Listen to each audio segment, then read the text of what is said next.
Eh bien, bonjour tout le monde. J'espère que vous allez toujours bien et je remercie d'ailleurs celles qui m'ont déjà envoyé des dessins par rapport à la première vidéo. Donc, ça m'intéresse très fort. Donc, n'hésitez pas, continuez. Si vous en faites, faites-en tant que vous voulez. Et aujourd'hui, je vais vous proposer quelque chose de tout à fait différent. Donc c'est vraiment quelque chose qui, a priori, va peut-être vous paraître un petit peu bizarre, mais vous allez voir, ça a tout son intérêt. Donc c'est vraiment un exercice d'observation. Donc ce que je vous propose, c'est de partir d'un objet absolument banal, qui a priori n'offre aucun intérêt esthétique. Et le but est de découvrir que finalement, en observant bien ces choses, vous allez arriver à les voir différemment. Parce que ça, c'est vraiment très très important. Si vous voulez apprendre à dessiner, eh bien, vous devez apprendre à voir. Dessiner, c'est voir. Et pour bien voir, eh bien, il faut regarder. Donc ici, moi, je suis parti d'un objet tout à fait quelconque, à savoir une clé, une bête clé comme vous et moi. Voilà. Donc j'aurais pu prendre n'importe quoi, mais j'ai pris une clé parce que, d'abord parce que j'ai déjà vu, j'avais vu ce genre d'image circuler sur Internet, donc et je me suis dit tiens oui ça c'est un sujet intéressant. Donc ce que je vous propose de faire, c'est pas de dessiner une clé, non, on va faire quand même pour que ça soit un peu plus amusant et un peu plus intéressant pardon, esthétiquement.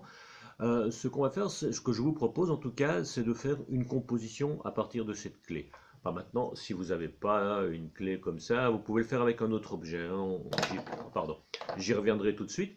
Mais donc, en l'occurrence, ici, pour l'exercice que je vous propose, je suis parti j'ai divisé une feuille en petits carrés. Vous voyez, ici, moi, j'en ai fait 12. Vous pouvez en faire moins, vous pouvez en faire plus aussi. Mais si vous en faites moins, essayez quand même de ne pas en faire moins que, je dirais, allez, 5. Non, pas, non, on va faire un chiffre pair, 6 par exemple, mais vous pouvez en faire 9, 12. Donc ici, en l'occurrence, moi, j'en ai fait 12. Alors, ce que je vous propose, donc, c'est de... On va faire au crayon toujours, puisque, comme je vous l'ai dit à voix passée, je ne sais pas de quel matériel vous disposez chez vous. Ça pourrait être pas mal d'ailleurs que quand vous m'envoyez des dessins par mail, je vous rappellerai mon adresse après, eh ben, c'est que vous me disiez aussi de quoi vous disposez à la maison, comme ça, ben, ça me permettra peut-être d'orienter mes propositions.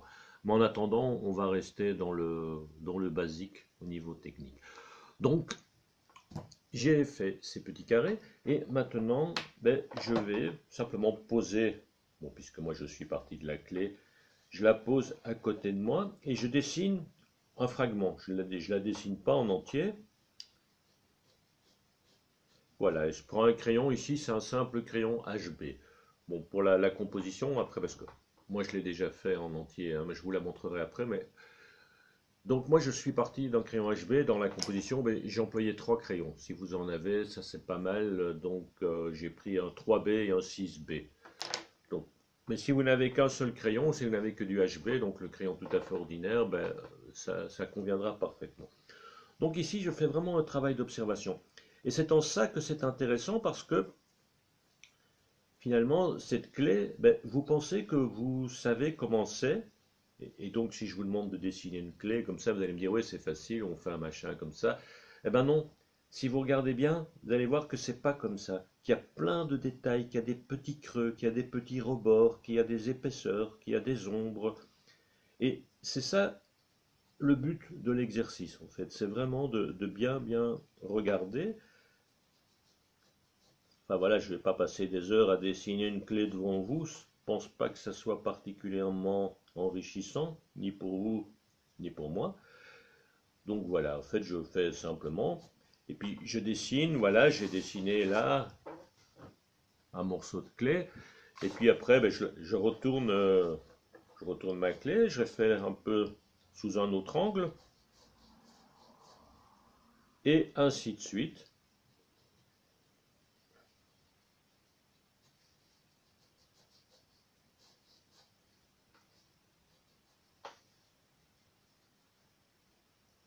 Donc quand vous dessinez comme ça, vous essayez surtout bien de garder toujours un trait très léger. Ça, c'est important. Ne commencez pas à pousser sur votre crayon, à faire des... Déjà, ne tenez jamais votre crayon sur la pointe. Essayez toujours de tenir votre crayon le plus loin possible et le plus parallèle possible par rapport à votre feuille. Comme ça vous permet vraiment de garder un trait léger. Si vous tenez votre crayon comme ça, ben vous allez avoir un trait très sombre, vous allez graver dans le papier et ça ne sera pas très intéressant. Donc là, voilà, après, ben, là j'ai esquissé simplement un autre morceau de la clé et ainsi de suite. Et vous remplissez toutes les cases comme ça, avec des fragments différents. Et puis après, vous allez mettre des ombres pour donner du volume et tout ça. Ben, je vous montre déjà le résultat final. Vous voyez, là je l'ai fait. Ben, ça se tient dans le sens qu'on veut finalement, hein, puisque, est-ce qu'on voit bien? Oui, je pense, hein, mais vous voyez. Et c'est exactement la même clé que j'ai reproduit un certain nombre de fois, et chaque fois avec des fragments. Et finalement, ben, cette clé qui, a priori, ne présentait pas beaucoup d'intérêt, ben, vous voyez, ça a quand même ça a pas mal d'allure quand vous le faites comme ça. Donc, après, je vous dis, moi j'ai mis les ombres au crayon. Alors très important, les ombres au crayon aussi, euh, comme je vous l'ai dit par rapport à la manière de tenir le crayon, si vous voulez vraiment avoir des belles ombres, tenez votre crayon le plus loin possible et le plus parallèlement possible à la feuille. Ça vous permet de travailler d'un geste régulier. C'est vraiment ça qui est important quand on met des ombres, c'est la régularité. Parce que si vous travaillez comme ça, vous allez avoir des lignes, ouais, j'ai peut-être un peu caricaturé, mais et ça va pas être intéressant. Donc vous le tenez loin et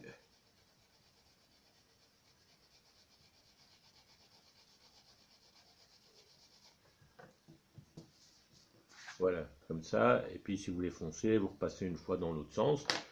Et donc là vraiment, vous observez. Voilà, ça c'est une version au crayon. Alors, bah, on peut aussi le faire autrement. Donc j'ai fait un autre petit exemple. Là j'en ai fait moins, j'ai fait que 3 cases, mais c'était juste pour vous montrer. Donc là je suis parti avec des marqueurs Artline. Donc ça aussi si vous en avez, vous savez qu'il existe différentes épaisseurs. Ici moi j'ai pris un 0,3. Et pour faire les ombres, ben, j'ai fait tous des petits points. Vous voyez? Donc ça c'est assez simple, c'est un peu fastidieux, mais si vous le faites bien, ça demande de la patience. Mais si vous le faites bien, ben, vous allez avoir un beau résultat. Donc vraiment, au plus vous voulez que ce soit sombre, au plus vous serrez vos petits points. Au plus c'est clair, ben, au plus vous les espacez, c'est assez logique. Donc, mais là aussi, ce qui donne le résultat, c'est la régularité. Voilà. Donc ça, c'est la proposition. Donc c'est avec ce petit morceau de clé. Maintenant, vous pouvez faire, vous pouvez prendre d'autres objets, hein. Par exemple, je sais pas, là j'ai vu quelqu'un qui avait fait, parce que j'ai un peu cherché, donc c'est évidemment pas moi qui ai inventé tout ça. Voilà, quelqu'un qui s'est amusé à dessiner en coupe-ongles. C'est intéressant parce que c'est plein de... Je l'ai imprimé ici. Vous voyez, il y a moyen de faire quelque chose avec un coupe-ongle. Si vous le regardez, vous le mettez, là je l'ai un peu... J'ai un peu fait un petit croquis, là, voilà.